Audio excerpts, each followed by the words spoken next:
Moin, shooter साफ तौर पर इस सीसीटीवी फुटेज में नजर आ रही है, लेकिन अभी तक कोई भी शूटर पुलिस की गिरफ्त में नहीं आ पाया है।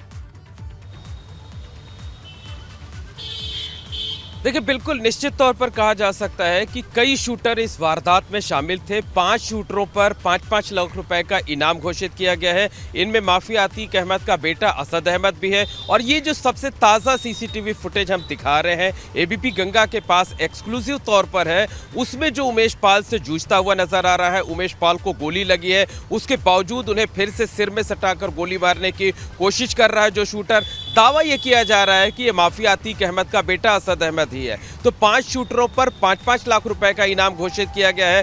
पहले 50,000 का था, फिर 2.5 लाख रुपया किया गया, फिर 5 लाख रुपए किया गया। लेकिन इनमें से एक भी शूटर अभी तक पकड़ा नहीं जा सका है। 3 हफ्ते बीत चुके हैं, आज 21वां दिन है। हालांकि एक शूटर जो वारदात में सीधे तौर पर शामिल था, जिसने उमेश पाल को सबसे पहली गोली मारी थी, उस्मान चौधरी, उसे जरूर पुलिस मुठभेड़ में मार गिराया गया है। इसके साथ साथ अरबाज नाम का जो एक और शख्स, जो एक और आरोपी वारदात में शामिल था, जिस पर आरोप यह है कि वो गाड़ी जो है चला करके ले गया था, उसे वो पुलिस एनकाउंटर में मारा गया है। लेकिन वारदात को सीधे तौर पर अंजाम देने वाले 5 शूटर, जिन पर 5-5 लाख रुपए का इनाम है, वो आज तक पकड़े नहीं जा सके। और जो उमेश पाल के परिवार वाले हैं, वो लगातार यही मांग कर रहे हैं कि इन शूटरों को जल्द से जल्द पकड़ा जाए, उनकी गिरफ्तारी हो, क्योंकि इससे उनको भी खतरा है। लेकिन एक बार फिर से आपको बता दें कि ये जो सीसीटीवी फुटेज है, 32 सेकंड का सीसीटीवी फुटेज, जो कि घटना का सबसे आखिरी सीसीटीवी फुटेज है, उसमें आप देख करके यह अंदाजा लगा सकते हैं कि किस तरह से उमेश पाल ने दिलेरी दिखाई। गोली लगने के बावजूद जो शूटर है उससे जूझते रहे, खुद को बचाने की कोशिश करते रहे, उसके साथ हाथापाई की। और दूसरा गनर जो राघवेंद्र है, जो कि उमेश पाल गोली लगने के बाद जब गली में भागे तो उसको भी गोली लगी हुई थी, गनर राघवेंद्र को भी। लेकिन उमेश पाल की जान बचाने के लिए वो भी गली में भागा और तभी पीछे से जो शूटर गुड्डू मुस्लिम है, उसने बम से हमला कर दिया। और आप सीसीटीवी पे साफ तौर पर देख रहे होंगे कि आखिर में जाकर के चारों तरफ सिर्फ धुआं ही धुआं नजर आता है। तो कितना शक्तिशाली बम था, इसका अंदाजा इससे लगाया जा सकता है। तो उमेश पाल की मौत जो है वो गोलियां लगने से हुई, और जो गनर राघवेंद्र था उसे पहले गोली लगी। लेकिन जो उसकी मौत की वजह थी, मौत की वजह यही बम था, जो घटना जो सीसीटीवी फुटेज में सबसे आखिर में नजर आ रहा है।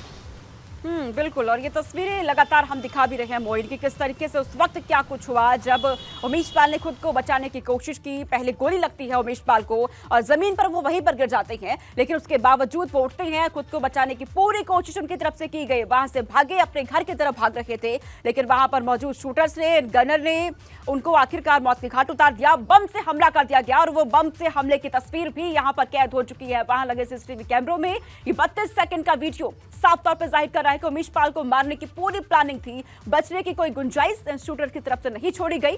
यहां तक कि आप तस्वीरों में देखिए, जब गली में घुस गए थे उमेश पाल, बचने की खुद को कोशिश यहां पर की गई तो उस वक्त बम से हमला बोल दिया गया। और बम से हमले की तस्वीर आपके टीवी स्क्रीन पर, चारों तरफ धुआं धुआं हो चुका था वहां पर। हालांकि ऐसे में 21 दिन बीत चुके हैं मोइन, लेकिन अभी तक कोई भी गिरफ्तार नहीं हो पाया है। पुलिस एजेंसीज की तरफ से लगातार इसमें देखा जा रहा है, इनाम की राशि बढ़ाई जा रही है, अब 5 लाख कर दी गई है, लेकिन कोई भी गिरफ्तारी नहीं हो पाई है, सुराग कोई भी नहीं मिल पाया। देखिए, इस पूरे मामले में पुलिस ने सदाकत नाम के एक आरोपी को गिरफ्तार किया है, लेकिन सदाकत वारदात में सीधे तौर पर शामिल नहीं था, घटनास्थल पर नहीं था। प्रयागराज पुलिस पहले ही साफ कर चुकी है कि सदाकत ने साजिश रची थी। प्रयागराज का जो इलाहाबाद सेंट्रल यूनिवर्सिटी है, उसका जो मुस्लिम बोर्डिंग हॉस्टल है, उसके कमरा नंबर 36 में सदाकत रहता था और उसके कमरे में ही साजिश रची गई थी। 2 बदमाश जो है वो मुठभेड़ में मारे गए हैं। अरबाज नाम का जो बदमाश था, उस पर आरोप ये है कि वो गाड़ी चलाकर ले गया था जो हमलावरों के थे। और जो उस्मान चौधरी मारा गया है, उस पर आरोप यह है कि वो सीधे तौर पर वारदात में शामिल था। सीसीटीवी फुटेज से उसकी पहचान की गई थी और उमेश पाल को सबसे पहली गोली उस्मान चौधरी ने मारी थी।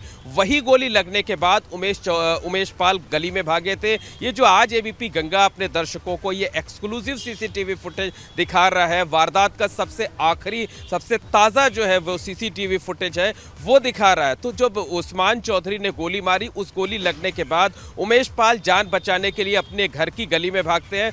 बहुत सकरी गली है, तकरीबन 2 फीट की गली होगी, यानी 2 लोग एक साथ बराबर से चल भी नहीं सकते, इतना पतला रास्ता है। और तभी पीछे से एक शूटर आता है। इस शूटर के बारे में दावा यह किया जाता है कि यह माफिया अतीक अहमद का तीसरे नंबर का बेटा असद अहमद है, जिस पर 5 लाख रुपए का इनाम घोषित है। और ये उमेश पाल जो कि गोली लगने से जख्मी हुए हैं, उनके सिर में गोली मारने की कोशिश करता है। हालांकि उमेश पाल उससे हाथापाई करते हैं, उसको ढकेल करके आगे बढ़ते हैं, अपने घर में घुस करके जान बचाने की कोशिश करते हैं। लेकिन शूटर जो है वो पीछे से ताबड़तोड़ फायरिंग करता है और घर के दरवाजे पर पहुंचते ही उमेश पाल गिर जाते हैं। इस बीच उमेश पाल के परिवार की एक लड़की जो है वो गोलियों की तड़तड़ाहट सुनकर गली में घुसती तो है, वो उमेश पाल के नजदीक तक जाती है, लेकिन कई शूटरों को देखकर वो डरकर चीखते हुए वापस आ जाती है।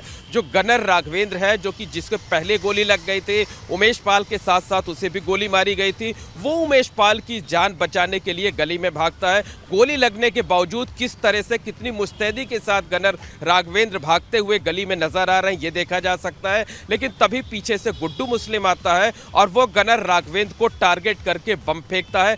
बम इतना शक्तिशाली होता है कि चारों तरफ धुआं ही धुआं नजर आता है और उसके बाद ये सीसीटीवी फुटेज खत्म हो जाता है। लेकिन हम उस गली में कई बार गए हुए हैं और आपको बता दें कि वो जो बम है, जो गनर राघवेंद्र को टारगेट करके मारा गया था, वो इतना शक्तिशाली था कि जो दीवार है, दीवार के का जो प्लास्टर है वो उखड़ गया था और बम के निशान आज भी देखे जा सकते हैं। तो गनर राघवेंद्र को गोलियां भी लगी थी, लेकिन उनकी जो मौत की असली वजह है वो यही शक्तिशाली बम था, जिससे उनके शरीर के चीथड़े उड़ गए थे। एक हिस्सा जो है वो पूरी तरह से डैमेज हो गया था। तो सीसीटीवी फुटेज में घटना की जो वारदात है, वारदात के अंतिम समय की जो पूरी कहानी है, वो पूरी कहानी सीसीटीवी फुटेज में कैद है। 32 सेकंड का वीडियो जरूर है, लेकिन तमाम कहानी को बयां कर देता है। और निश्चित तौर पर कहा जा सकता है कि जो जांच एजेंसियां हैं, जब इस सीसीटीवी फुटेज को देखेंगे तो उन्हें जांच को आगे बढ़ाने में भी काफी मदद मिल सकती है।